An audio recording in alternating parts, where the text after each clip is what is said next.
নমস্কাৰ জ্ঞান বিকাশ ইউটিউব চেনেলত আপোনালোকক সকলোকে স্বাগতম জনাইছো। আজি আমি আমাৰ নতুন এখন টপিক স্টাৰ্ট কৰিবলৈ ওলাইছো আৰু এই টপিকটো আমাৰ বিএডৰ পেপাৰ 3 যোনটো আমাৰ পেপাৰ 3 আছে BEd first ইয়াৰৰ teaching approaches and strategies তো তাৰ পৰা লোৱা হৈছে আৰু টপিকটোৰ নাম হৈছে ব্ৰেইনষ্টৰ্মিং। সো ব্ৰেইনষ্টৰ্মিংক এনে অসমীয়াত আমি চিন্তা চৰ্চা বুলি ক'ব পাৰো বা ইয়াতে আৰু অসমীয়া মিডিয়ামত বিএড কৰি আছে সিহঁতৰ বুকত আছে মস্তিষ্কৰ ধুমুহা বুলি আছিলে। So I think so এইটো বহুত ইম্পৰ্টেন্ট টপিক হয় from the point of view of the examination. যদি আপুনি এইটো টপিকটো বাই হাৰ্ট কৰিবলৈ বিচাৰে তেনেহ'লে হয়তো আপোনালোকৰ কাৰণে অলপমান ডিফিকাল্ট হ'ব। সো মই আশা কৰোঁ যে আপোনালোকে এই টপিকটো ভালকে বুজি পেলাই আৰু নিজে লিখাৰ চেষ্টা কৰিব। সো ইয়াতে টপিকত আছে যেনেকৈ ব্ৰেইনষ্টৰ্মিং। তো ষ্টৰ্ম মানে আমি কি? ষ্টৰ্ম মানে আমি গম পাওঁ ধুমুহা আৰু ব্ৰেইন মানে আমি মস্তিষ্ক বুলি গম পাওঁ। সো ব্ৰেইনষ্টৰ্মিংটো দুটা যদি আমি সেপাৰেটকে পঢ়ো কি ব্ৰেইনৰ শব্দটো হৈছে যে মস্তিষ্ক আপুনি কিমান আপোনাৰ ব্ৰেইনটো ইউজ কৰিব পাৰে। ষ্টৰ্মিং মানে আপুনি মানে নিজে চিন্তা চৰ্চা কৰি পেলাই যেতিয়া কোনো এটা ডিসিশন লয় সেইটো কোৱা হৈছে ব্ৰেইনষ্টৰ্মিং। তো ব্ৰেইনষ্টৰ্মিংক যদি আমি সিম্পল ল্যাঙ্গুৱেজত ক'বলৈ যাওঁ তো ব্ৰেইনষ্টৰ্মিং এটা মানে প্ৰসেস হয়, মানে এটা প্ৰক্ৰিয়া হয় যোনটো প্ৰক্ৰিয়াক মানে পাৰ্টিকুলাৰ আপোনাক কোনোবা এটা প্ৰবলেম দিয়া হ'ব আৰু এই প্ৰবলেমটো সলভ কৰাৰ কাৰণে প্ৰতিজন পাৰ্সনৰ পৰা কি লোৱা হয় এটা সলিউশন বা সমাধান বিচাৰাই লোৱা হয়। আৰু এইটো প্ৰসেসৰ এটা বেনিফিট কি আছে, এইটো প্ৰসেসত মানে কোনো এজন মানে কোনো পাৰ্টিকুলাৰ মানুহৰ ওপৰত মানে ডিপেন্ড কৰা নহয় যে হয় আপোনাৰ যোনটো সাজেশন দিছে বা আপনি যোনটো আমাক সলিউশনটো দিছে this will be the best solution হেনেকুৱা নহয়। সাপোজ এটা ৰুমত যদি 10 জন ক্যান্ডিডেট থাকে এই 10 জন ক্যান্ডিডেটৰ পৰাহে সমাধানটো লোৱা হয়। কোনোবাৰ মানে সলিউশনটো ইফেক্টিভ নহবও পাৰে বা অ্যাকৰ্ডিং টু প্ৰবলেম নহবও পাৰে, কিন্তু ইমিডিয়েটলি সেই মানুহজনক আমি ডিসকাৰেজ নকৰো। আমি সকলৰ পৰাই কি কৰো এই মানে প্ৰবলেম সলিউশনটোৰ মানে প্ৰবলেমটোৰ আমি সলিউশনটো বিচাৰো। সো এই গোটেইখিনি কথাটো আমি ভালকে বুজাৰ চেষ্টা কৰিম। তো আমি প্ৰথমতে ইয়াতে কি চাইছো যে finding a solution to a particular problem is frequently achieved via brainstorming. কৈছে কোনো এটা পাৰ্টিকুলাৰ প্ৰবলেম কোনো এটা সমস্যাৰ সমাধানটো কি হয় আমি ব্ৰেইনষ্টৰ্মিংৰ দ্বাৰা ওলাব পাৰো। এণ্ড কোলাবৰেটলি ক্ৰিয়েটিভ প্ৰেক্টিছ বুলি কি হৈছে যে সবৰ ভিতৰত মানে কি থাকে ডিসিশন মেকিং পাৱাৰ থাকে। সো সবে নিজৰ যোনটো প্ৰতিভাটো এই প্ৰতিভাটো ব্ৰেইনষ্টৰ্মিংৰ দ্বাৰা কি কৰিব পাৰে দেখাব পাৰে। So this is done allowing team members, ঠিক আছে, team members to contribute a new ideas which are gathered and recorded freely। কৈছে যে ইয়াতে এটা টিম মেম্বাৰৰ প্ৰতিটো এটা টিমৰ প্ৰতিটো মেম্বাৰৰ পৰা কি লোৱা হয়, প্ৰতিটো মেম্বাৰৰ পৰাহে সলিউশনটো লোৱা হয় আৰু হেতু কি ৰেকৰ্ড কৰি ৰাখা হয়। এ director or facilitator often oversees the brainstorming session normally attended by small number of core group members. The term brainstorming was first introduced, eto ahi thake porikha the brainstorming prokriyatu ba brainstorming শব্দটো কোন প্ৰথমবাৰৰ বাবে কেতে use কৰা হৈছিল, এটো use কৰা হৈছিল in the year 1939 by an advertising executive এজন ব্যক্তিৰ দ্বাৰা। আৰু সেই ব্যক্তিজনে কি কোন আছিলে এডভাৰটাইজিং এক্সিকিউটিভ নেমড কি নাম আছিলে এলেক্স এফ অসবৰ্ন, ঠিক আছে, অসবৰ্ন বুলি এজন আছিলে। আৰু তেওঁ কি আছিলে কোনো এটা পাৰ্টিকুলাৰ কোম্পানী কি আছিলে এডভাৰটাইজিং এজেন্সিৰ এক্সিকিউটিভ আছিলে। মানে এক্সিকিউটিভ মানে কি বুজাইছে যোনটো কোম্পানী আছে কোম্পানীৰ যোনটো এডভাৰটাইজিং ডিপাৰ্টমেন্ট আছে এডভাৰটাইজিং ডিপাৰ্টমেন্টৰ মানে সিনিয়ৰ আছিলে। আৰু তেওঁ এই প্ৰক্ৰিয়াটো কেনেকে ইমপ্লিমেন্ট কৰিলে আৰু কোৰ পৰা তেওঁ এই বুদ্ধিটো পালে। তো ইয়াতে লিখিছে যে অসবৰ্নে কি কৰিছিলে became frustrated with his staff failures to develop a innovative ideas, so he started creating a problem solving techniques that emphasize a team based on approaches to work। তো আমি জানো কি এডভাৰটাইজমেন্ট বিলাক কেনেকে চলে, এডভাৰটাইজমেন্ট বিলাক আমি চাও যে বিভিন্ন ধৰণৰ ক্ৰিয়েটিভ আইডিয়াৰ ওপৰত এডভাৰটাইজমেন্ট বিলাক মানে আমি চাব পাৰো, হয় না। আমি যেতিয়া টিভি চাও কিছুমান এডভাৰটাইজ আছে সেইবোৰ এডভাৰটাইজত কিছুমান পাৰ্টিকুলাৰ সাউন্ড আমি চাও, কিছুমান পাৰ্টিকুলাৰ ভিজুৱেলাইজেশন যোনটো আপোনাক আই কেচিং হ'ব লাগিব। নহলে এড আহাৰ লগে লগে আমি কি কৰো আমি টিভিটো চেঞ্জ কৰি দিও। কিন্তু আমি কি জানো কি এডভাৰটাইজমেন্টৰ জৰিয়তে হে কি হয় ইনকামৰ সোৰ্সটো হয় না। এতিয়া যদি আমি এডভাৰটাইজ বিলাক আহাৰ লগে লগে যদি এডভাৰটাইজ বিলাক আমি নাচাওয়ে তেনেহলে কোম্পানীৰ তো কোনো বেনিফিট নহব। এজ ফৰ এক্সাম্পল যদি আমি সাপোজ আমি হটষ্টাৰত কিবা এটা মেচ এটা চাই আছো এড আহাৰ লগে লগে যদি আমি মানে হেতু চেঞ্জ কৰি দিও গতিকে যোনটো কোম্পানী এডটো সেই প্ল্যাটফৰ্মত ৰান কৰি আছে সেই কোম্পানীটোৰ কি হ'ব মানে চাবো যে এই প্ল্যাটফৰ্মত ৰান কৰি পেলাই তো মোৰ কোনো ধৰণৰ বেনিফিট হোৱা নাই আলটিমেটলি নেক্সট টাইম সেই কোম্পানীটো সেই চেনেলত এডটো নিদিব সো গতিকে এড টু এনেকুৱা হ'ব লাগে যোনটো মানুহৰ আই কেচিং হয় যেনেকৈ আমি এটা এক্সাম্পলত ল'ব পাৰো এলআইসিৰ কথাটো আমি লওঁ এলআইসি সো আমি কি জানো লাইফ ইন্স্যুৰেন্স কোম্পানী নিজৰ এডবোৰ চলাই কিন্তু তাৰ টেকনিকটো অলপমান ডিফাৰেন্ট হয় এলআইসি কি কৰে বেছিভাগ ক্ষেত্ৰত কি কয় মানুহবিলাকক কি হয় ভয়ত ৰাখে যে যদি আপোনালোকে এলআইসি নকৰে তেনেহলে আপুনি মৰাৰ পিছত আপোনাৰ ফ্যামিলিৰ এই ধৰণৰ প্ৰবলেমটো হ'ব সো সেই এডটো এলআইসি কৰি আছে আমি ক্যাডবেৰীৰ এডটো চাও আমি ক্যাডবেৰীৰ কি চাও আমি চাও তাতে বিভিন্ন ধৰণৰ মানে সেলিব্ৰেশন মানে কোনোবা এটা পাৰ্টিকুলাৰ অকেশন আহিলে তাতে ক্যাডবেৰীৰ এড বিলাক দিয়ে তাৰমানে আমাৰ এটো ব্ৰেইনত আহি গৈছে যে কোনোবা এটা ফেষ্টিভেলত গলে বা সাপোজ কোনোবাৰ ঘৰত বাৰ্থডে পাৰ্টিতে গলে আমি কি লৈ যাও কোনোবাৰ কাৰণে চকলেট লৈ যাও দ্যাট ইজ মানে আমাৰ সাইকোলজিক্যালি আমাক হেনেকুৱা বনাই দিছে হয় না তো হেইবোৰৰ কাৰণে কি হয় ডিফাৰেন্ট যেতিয়া ক্ৰিয়েটিভ আইডিয়া বিলাক না থাকে তেনেহলে তেতিয়া কি হয় ক্ৰিয়েটিভ আইডিয়া না থাকিলে আমাৰ এড বিলাক ভালকে নচলে আৰু জুনে আমাৰ এড যোনটো কোম্পানীৰ আমাৰ এলেক্স এপ অসবৰ্ন কি আছিলে এডভাৰটাইজিং এজেন্সি বা এডভাৰটাইজিং ডিপাৰ্টমেন্টৰ এক্সিকিউটিভ আছিলে তেওঁ কি কৰিছিল নিজৰ ষ্টাফৰ ওপৰত ফেইলিয়ৰ হৈ গৈছে ফ্ৰাষ্ট্ৰেচন ভাৱটো আহি গৈছিল যে তোমালোকৰ পৰা দেখোন আমি কোনো ধৰণৰ ক্ৰিয়েটিভ আইডিয়া পোৱা নাই ইনোভেটিভ আইডিয়া পোৱা নাই তো এই প্ৰবলেমটো সলভ কৰাৰ কাৰণে তোমালোকে নিজে মোক এটা টেকনিক দিয়া আমি কি ধৰণৰ এডটো চলাব পাৰো he started facilitating group thinking session and found that doing so significantly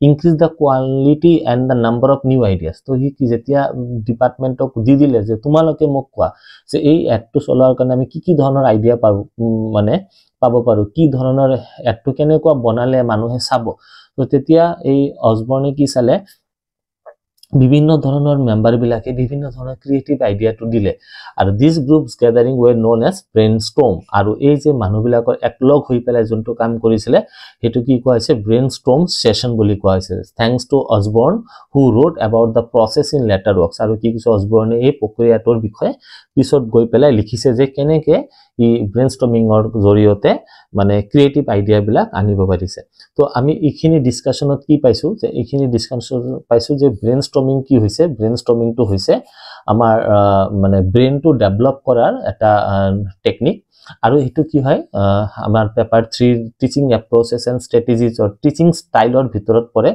teaching ষ্টাইলটো আমি দুটা ভাগত ভাগ কৰিব পাৰিছো এটা হৈছে অটোক্ৰেটিক টিচিং ষ্টাইল আৰু এটা হৈছে পাৰমিসিভ টিচিং ষ্টাইল তো পাৰমিসিভ টিচিং ষ্টাইলৰ এটা পাৰ্ট অটোক্ৰেটিকটো কি হয় অটোক্ৰেটিকটো হৈছে টিচাৰ সেন্টাৰ য'ত টিচাৰে কথা কব ষ্টুডেন্ট বৰে শুনিব লাগিব যেনেকৈ লেকচাৰ মেথড হ'ব ডিসকাশন মেথড হ'ব এইবোৰ অটোক্ৰেটিক য'ত পাৱাৰটো basically vested with the teacher only but whenever we talk about the permissive teaching style কি হয় ইয়াতে কোঅপাৰেশনত হয় যেনেকৈ টিচাৰ আৰু ষ্টুডেন্ট দুটাৰে মাজত মানে ডিসকাশনৰ জৰিয়তে মানে কোনো এটা প্ৰবলেমৰ সলিউশন টু লোৱা হয় হেতু কোৱা হৈছে পাৰমিসিভ টিচিং ষ্টাইল তো পাৰমিসিভ টিচিং ষ্টাইলৰ ভিতৰত প্ৰথম পইণ্টটো যোনটো আমি আলোচনা কৰি আছো হেতু হৈছে ব্ৰেইনষ্টৰ্মিং ইয়াৰ ওপৰত আৰু বেলেগ আছে প্ৰবলেম সলভিং মেথড আছে সো এইবিলাক আমি পিছত গৈ পেলাই আলোচনা কৰিম আমাৰ এক্সামত পইণ্ট অফ ভিউৰ পৰা মোস্ট ইম্পৰ্টেন্ট পাৰ্টটো হৈছে ব্ৰেইনষ্টৰ্মিং তো ব্ৰেইনষ্টৰ্মিংত যেনেকৈ আমি গম পালো যে ব্ৰেইনষ্টৰ্মিং হৈছে কোনো এটা প্ৰবলেমটো এটা গ্ৰুপৰ ভিতৰত আলোচনা কৰা মই এটা এক্সাম্পল আপোনালোকক বুজাই দিছো সাপোজ ইয়াতে মই লিখিছো যে এটা ক্লাছৰুমত 100 ষ্টুডেন্ট আছে আৰু ইয়াতে এটা টিচাৰ ৰখি আছে এই 100 ষ্টুডেন্টক টিচাৰ বিলাকে কি কৰিছে টিচাৰ এজনে কি কৰিছে কোনো এটা পাৰ্টিকুলাৰ প্ৰবলেমৰ এটা সলিউশন ওলাবলৈ দিছে ঠিক আছে সাপোজ ইয়াতে মই এড এজেন্সি এডভাৰটাইজমেন্ট এটা বনাবলৈ দিছে তো ইয়াতে কি কৰিব 100 ষ্টুডেন্ট বিলাকে সাপোজ পাঁচটাৰ এটা গ্ৰুপ বনাইছে পাঁচটাকে কেইটা গ্ৰুপ হ'ব 20টা গ্ৰুপ হ'ব আৰু প্ৰতিটো গ্ৰুপ মেম্বাৰে কি কৰিব এই এডভাৰটাইজিংৰ কাৰণে কি ধৰণৰ টেকনিক্স কি ধৰণৰ আইডিয়াছ হ'ব লাগে এই আইডিয়াছবোৰ কাক দিব এই আইডিয়াছবোৰ এই টিচাৰজনক দিব আৰু এই টিচাৰজনে কি কৰিব প্ৰতিজনৰ আইডিয়াটোই একসেপ্ট কৰিব হেতু হ'ব নালাগে যে তোমাৰ আইডিয়াটো ভাল লাগা নাই বা এইটো গ্ৰুপৰ আইডিয়াটো ভাল লাগা নাই so I will not accept it this is not like that the teacher will accept all the ideas from the students whether the idea is effective or whether the idea is innovative or not. It doesn't matter, he will accept the ideas. So after that টিচাৰে কি কৰিব, সেই idea বিলাকৰ পৰা কি কৰিব, best যোনবিলাক আমাৰ ideas আছে সেই বেষ্ট আইডিয়াছ স্কুটিনি কৰি পেলাই তাৰ পৰা যোনটো বেষ্ট আইডিয়া হ'ব এমং দা এক্সামাইন্ড আইডিয়া, যোনটো আমাৰ বেষ্ট ইনোভেটিভ আইডিয়া হ'ব, সেইটো টিচাৰে একচেপ্ট কৰিব। আৰু যোনবিলাক আমি ৰিজেক্ট কৰিম, ৰিজেক্ট কৰাৰ পিছত আমি সিহঁতক ডিমোটিভেট নকৰোঁ, আমি তাক বেলেগ এটা ৰিজন দিম যে হয় আপোনালোকৰ আইডিয়াবিলাকো ভাল আছিলে কিন্তু তাৰ মাজতে এই আইডিয়াটো বেছি ইনোভেটিভ লাগিছে বুলি মই ভাবোঁ, গতিকে আমি এইটোৰ ওপৰত একটো ৰান কৰিম। চ' সেইটো হৈছে ব্ৰেইনষ্টৰ্মিং। তো ইয়াতে আমি কি চাইছোঁ, ইয়াতে যদি এই এডভাৰটাইজমেণ্টৰ ইনোভেটিভ আইডিয়াটো টিচাৰে দি দিলাক হয়, তো আল্টিমেটলি এই 100 জন ষ্টুডেণ্টৰ যোনটো ব্ৰেইনৰ পাৱাৰটো সিহঁতে ইউজ কৰিব নোৱাৰিলে হয়। তো সিহঁতৰ ব্ৰেইনৰ মানে পাৱাৰটো বঢ়োৱাৰ কাৰণে সিহঁতৰ এই কি বুলি কয় আপোনাৰ থিংকিং কেপাচিটি ইনক্ৰিজ কৰাৰ কাৰণেহে ব্ৰেইনষ্টৰ্মিং প্ৰচেছটো মানে ইফেক্টিভ বুলি কোৱা হৈছে। তো ইয়াতে আমি নেক্সট চাইছোঁ যে এডভান্টেজেছ অফ ব্ৰেইনষ্টৰ্মিঙত কি কি আছে। তো প্ৰথম এডভান্টেজেছ আছে এক্সটাৰ্নেল কন্ট্ৰিবিউশ্যন। তো ইয়াতে লিখিছে in a brainstorming session everyone can freely suggest the ideas, হয় না। মই জাষ্ট কৈছোঁ প্ৰতিজন ব্যক্তিয়ে বা প্ৰতিজন ষ্টুডেণ্টে কি কৰিব পাৰে, ইয়াতে নিজৰ নিজৰ যোনটো আইডিয়াছ আছে মানে থিংকিং কেপাচিটিছ আছে, নিজৰ যোন ইনোভেটিভ মানে কিছুমান সাজেশন থাকে সেইবোৰ দিব পাৰে। Having the most direct access to the people makes it incredibly tough to generate the novel ideas. আৰু কি কৈছে, যেতিয়া having the most direct access to the problem, তাৰমানে যেতিয়া প্ৰব্লেমটো নিজৰ ওপৰতে আহিছে আৰু কমপ্লিটলি ৰেছপনচিবিলিটি মোক দিছে, তেতিয়া মোৰ চিন্তাধাৰা কেপাচিটিটো বাঢ়ি যায়। যেতিয়া মই চাওঁ প্ৰব্লেম বেলেগৰ, মই তাতে সলিউশ্যন দিব লাগে, তেতিয়া কিন্তু আমি ইমান প্ৰব্লেমৰ লগত ইমান ইনভলভ হৈ সেইটো নাভাবোঁ। যেতিয়া প্ৰব্লেমটো নিজৰ আহে তেতিয়াহে কি হয়, তেতিয়াহে আমাৰ চিন্তা শক্তিটো বাঢ়ে। People less knowledgeable about the topic can talk candidly about the concept they considering when you include others in the dialogue to discover the fresh approaches. কৈছে যেতিয়া যোনবিলাক ব্যক্তি কম জানে সেইবিলাক ব্যক্তিও কিছুমান ক্ষেত্ৰত সেই তাৰ পৰা আমি ক্যান্ডিডলি তাৰমানে মানে আকস্মাতভাৱে কিছুমান ভাল কনসেপ্ট তেওঁৰ পৰাও পাওঁ। সেইটো প্ৰথম এডভান্টেজ হৈছে আমাৰ। দ্বিতীয়ত আছে আমাৰ আইডিয়া ডেভেলপমেন্ট। আইডিয়া ডেভেলপমেন্ট আমাৰ চিন্তা শক্তিটো বাঢ়ি যায়। There is no need for any suggestion stand alone even if a concept is not the best answer. কৈছে যে কোনোবাৰ এনসাৰটো যদি আমাৰ ভুলো হয় বা আমাৰ কোনোবাৰ এনসাৰটো যদি আমাৰ কাৰণে ভালো নহয়, মানে একৰ্ডিং টু দ্য সিচুৱেশ্যন, আমি সেই কনসেপ্টটো কি কৰোঁ, আমি ৰিজেক্ট নকৰোঁ। It is still vital to express it since it could help someone. আৰু কৈছে যে হয়তো সেইটো আমি একচেপ্ট নকৰোঁ, কিন্তু তাৰ পৰা আমি কিছুমান মানে ক্লুটো পাওঁ যোনটোৰ কাৰণে আমি ভাল আইডিয়া এটা জেনাৰেট কৰিব পাৰিম। The premise behind idea building is that though exchanging the ideas. এটা গ্ৰুপৰ মাজত যেতিয়া মই জাষ্ট এক্সাম্পল দিলোঁ নহয়, কি 5জন মানুহ আছে তাতে, এই 5জন মানুহৰ ভিতৰত যেতিয়া ডিছকাশ্যন হ'ব, কোনোবাৰ আইডিয়া যদি মানে একচেপ্ট নহয়, কিন্তু তাৰ আইডিয়াৰ পৰা বেলেগ এজনে কি কৰিব, যেতিয়া নিজৰ আইডিয়াটো প্ৰেজেণ্ট কৰিব তেতিয়া তাৰ এইটো বেনিফিটটো হয়। সেইকাৰণে কৈছে যে কোনোবাৰ আইডিয়া একচেপ্ট নহ'ব পাৰে, কিন্তু সেই আইডিয়াটোৰ পৰা বেলেগ এজন সেইটো গ্ৰুপৰে বেলেগ এটা মেম্বাৰৰ কি হ'ব পাৰে, বেলেগ এটা মেম্বাৰৰ কাৰণে বেনিফিট হ'ব। চ' আমাৰ নেক্সট এডভান্টেজত আছে টিম ৱৰ্ক। চ' ইয়াতে টিম ৱৰ্ক কৰাৰ লগে লগে আমি কি গম পাওঁ যে আমি কোনো এটা গ্ৰুপত যেতিয়া নাম্বাৰ অফ মেম্বাৰ্ছ থাকে, নাম্বাৰ অফ মেম্বাৰ্ছ একেলগে কাম কৰে। যেনেকুৱাকৈ মই প্ৰথম এক্সাম্পলত কৈছিলোঁ যে 100জন মানুহজনক যদি আমি 20টা গ্ৰুপত ডিভাইড কৰোঁ, এণ্ড প্ৰতিটো গ্ৰুপত যদি 5জনকৈ মেম্বাৰ থাকে, তেনেহ'লে ইট আল্টিমেটলি কি হয় যে প্ৰতিটো এটা গ্ৰুপ ইণ্ডিভিজুৱেলি কাম কৰি আছে, কিন্তু গ্ৰুপ মেম্বাৰবিলাকে কি কৰি আছে, মানে একেলগে কোঅপাৰেটলি এইটো কাম কৰিছে। তো co-worker can participate in brainstorming sessions, strengthening their sense of teamwork and allowing them to solicit assistance from other. কৈছে এজন আন এজনক কি কৰি আছে, হেল্প কৰি আছে, হয় না। ব্ৰেইনষ্টৰ্মিঙত এই 5জন member, suppose A B C D E, আৰু এই 5জন মানে মানুহ মিলি পেলাই এটা গ্ৰুপ হৈছে। তো A কিবা এটা ভাবি আছে, B কিবা এটা ভাবি আছে, C কিবা এটা ভাবি আছে। তো এজন আন এজনক কি কৰিছে, চিন্তাধাৰাৰ ওপৰতে মানে সাজেশন দিব পাৰিছে।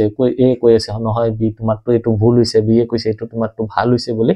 চ' এজন আন এজনক কি কৰিব পাৰে, মটিভেট কৰিব পাৰে। So' this is the advantages of brainstorming. So next one is offer several viewpoint. So we say despite our best effort we can only sometimes do it with help. This is not the sign of incapacity. কৈছে যে কোনোবাই মানুহ কিবা এটা কৰিব বিচাৰে কিন্তু কেতিয়াবা নোৱাৰে, তাৰ ক্যাপাবিলিটি নাথাকে, এক্সপ্ৰেছ কৰিব বিচাৰে কিন্তু এক্সপ্ৰেছ কৰাৰ ইন্ট্ৰোভাৰ্ট কাৰণে এক্সপ্ৰেছ কৰিব নোৱাৰে, হেতু ব্ৰেইনষ্টৰ্মিং প্ৰসেছত কি হয় এই বস্তুটো দূৰ হৈ যায়।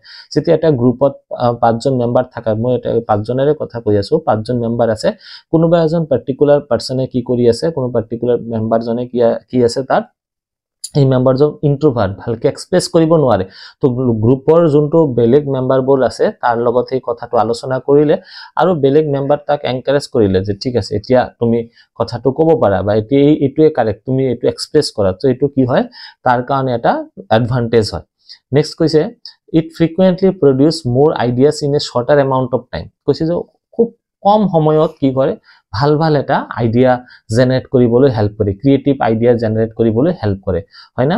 যে 5 জনৰ আমি যদি প্ৰতিজন মানুহক এজন এজনকে মাতি হুধু এইটো আইডিয়া হ'বনে এইটো আইডিয়া হ'বনে, তেতিয়া কি হয় 100 জনৰ কাৰণে যদি আমি 100 জনক যদি মাতি পেলাই কয় 1 মিনিট কে দিলে 100 মিনিট লাগি আছে, কিন্তু 100 জনক যদি আমি গ্ৰুপ হিচাপে যেতিয়া ভগাই দিছিলো 20টা গ্ৰুপ আৰ প্ৰতিটো গ্ৰুপত যদি আমি 1 মিনিট কে দিও তেনে আলটিমেটলি 20 মিনিটত আমাৰ হৈ আছে। তো এটো আমাৰ কম সময়ৰ ভিতৰত বহুত কেইটা আইডিয়া জেনাৰেট কৰাৰ কাৰণে আমাৰ কি কৰে হেল্প কৰি দিয়ে। সো এতিয়া আমি কি চাম কিছুমান ডিসএডভান্টেজেস আছে ব্ৰেইনস্টৰ্মিংৰ, যদি কিছুমান সুবিধা আছে কিছুমান অসুবিধাও আছে। সো আমাৰ প্ৰথম অসুবিধা আছে it promotes excessive group thinking and little original thought, হয়নে? এটোও হসা যে এটা গ্ৰুপত যেতিয়া 5 জন মেম্বাৰ আছে প্ৰতিটো মেম্বাৰে নিজৰ কিবা না কিবা আইডিয়া জেনাৰেট কৰি আছে, কিন্তু তাৰ মাজতে গ্ৰুপৰ মাজতে কিছুমান এজন এনেকুৱা মানুহ এজন এনেকুৱা মেম্বাৰ আছে যোনজন মানে লিডাৰ হিচাপে, তো হি যি কৈ আছে হেতুৱে বেষ্ট, তো ই বেলেগৰটো নহুনলাকে নিজৰটোৱে যি আছে নিজৰ আইডিয়াটো প্ৰেজেন্ট কৰিছে। সেই কাৰণে কৈছে যে লিটল অৰিজিনাল থট, মানে এজন ব্যক্তি যে মানে সেই মেম্বাৰজনে যোনটো কথা টিচাৰৰ ওচৰত কৈ আছে, সেই ষ্টুডেন্টজনে যে টিচাৰৰ ওচৰত কৈ আছে গোটেইখিনি যে তাৰ কমপ্লিট নিজৰ চিন্তাধাৰা হেতু নহবও পাৰে, বেলেগে কৈছে হেতু এক্সপ্ৰেছ কৰি পেলাই কৈ আছে, হেতু এটা কথা হয়। নেক্সট আছে নেক্সটত আছে it permits small group of individual to control the discussion, just put down the human nature, one individual always take the charge, হয় না? মই জাস্ট কথাখিনি কৈছো যে এজন মানুহে কি কৰে কমপ্লিটলি চাৰ্জটো নিজৰ হাতত লয় আৰু বেলেগে কি কৈ আছে হেতু শুনি পেলাই নিজে সেই কথাখিনি বেলেগৰ ওচৰত প্ৰেজেন্ট কৰি আছে। The creative process is hampered by the dominant personalities who intimate to or make other team members appear to voice competing opinions, হয় না? হেতু হয়তো যে গ্ৰুপ মেম্বাৰৰ ভিতৰত কেইজন আছিল A B C D আৰু E, তাৰ মাজত সাপোজ ভাবক যে ই অলপমান ডমিনেট টাইপ পাৰসন, তো ই কি কৰি বেলেগৰ কথা নহুনলাকে নিজে যি কৈছে হেতুৱে বেষ্ট বুলি হেতুৱে মানে ফাইনাল কৰি ৰাখিলে, হেতু এটা প্ৰবলেম হয় গ্ৰুপ সৰি ব্ৰেন। নেক্সটত কি আছে নেক্সট টপিকত আছে আমাৰ পিৰ প্ৰেছাৰ। পিৰ মানে ইয়াতে ফ্ৰেন্ড বুজাই আছে বা পিৰ মানে ইয়াতে আপোনাৰ কলিগস বুজায়। সো এটো হয় যে যেতিয়া মানে আপুনি কিবা এটা গ্ৰুপ আপুনি এটা গ্ৰুপত আছে, suppose A B C D E এটো এটা গ্ৰুপ আছিল, হয় না? তো ইয়াতে সাপোজ কোনোবাই যদি particular suppose C is the leader, তো A এর প্রেসার, B এর প্রেসার, C D আৰু E প্ৰেসাৰ দি আছে যে সোনকালে কৰিব লাগে, ভাল এটা আইডিয়া জেনাৰেট কৰিব লাগে, তেতিয়া কি হয় তাৰ যোনটো থিংকিং ক্যাপাসিটিটো তাৰ থিংকিং ক্যাপাসিটিটো অলপ হলো কি হয় ইয়াতে হেম্পাৰ হৈ যায়, ইয়াৰ থিংকিং ক্যাপাসিটিটো অলপমান ৰখি যায় যে বেলেগৰ মোৰ পৰা এক্সপেক্টেশনটো বেছি, তো এইটো সময়ত কি হয় ভাল ভাল আইডিয়া জেনারেশন হোৱাৰ কাৰণেও কিছুমান প্ৰবলেম ৰেইজ হয়। Next কৈছে personality variation. So personality variation কি কৈছে during the brainstorming you will notice that divide between two if your team is made up a mix of introverts and extrovert, হয় না? introverts মানে কি যোনে কথাবোৰ কমকে কয় হেতুক ইন্ট্ৰোভাৰ্ট, হিয়তক ইন্ট্ৰোভাৰ্ট বুলি কোৱা হয়, আৰু extrovert মানে যোনে কথাবোৰ বেছিকে পাতে হিয়তক extrovert বুলি কোৱা হয়। Extroverts will not hesitate to share the most outrageous thoughts in front of the crowd, but the same cannot be true for quite the introvert. Therefore you will need to establish a certain criteria if you truly want your brainstorming session to be inclusive and guarantee that everyone opinion is heard. মানে কৈছে introvert মানুহবিলাকে বেছি কথা নাপাতে, নিজৰ ideas বিলাক deliver কৰিব নিবিচাৰে, মনে মনে থাকে, whereas extrovert যি তি বকি দিব পাৰে, সেইকাৰণে কৈছে যে যদি ব্ৰেইনষ্টৰ্মিংটো ইফেক্টিভ কৰিব বিচাৰে তেনেহ'লে গ্ৰুপটো আমাৰ হেনেকুৱাকৈ মিক্স কৰি পেলাই বনাব লাগিব ইন্ট্ৰোভাৰ্ট এক্সট্ৰোভাৰ্ট ভালকে ভাল প্ৰপৰ্চনত মিক্স আপ কৰিয়ে বনাব লাগিব আৰু সবৰ কথাটোৱে ইয়াতে পইণ্ট আউট কৰি ৰাখিব লাগিব নেক্সটত দিছে পাৰ্টিসিপেন্ট ডিসএংগেজমেন্ট মানে কৈছে যে কোনো পাৰ্টিসিপেন্ট যদি একো মানে আপুনি বনাই দিলে গ্ৰুপ আৰু সবৰ আইডিয়াটো মানে ক'বলৈ দিলে এটো নট নেসেসাৰি যে সবে কথাবোৰ ক'বই কোনোবাই নকবও পাৰে যে ঠিক আছে মই মানে এই কথাবোৰ মানে মই একো ক'ব নিবিচাৰো চুপচাপ থাকে হি কথা সতা নকয় বেছি আৰু পাৰ্টিসিপেন্ট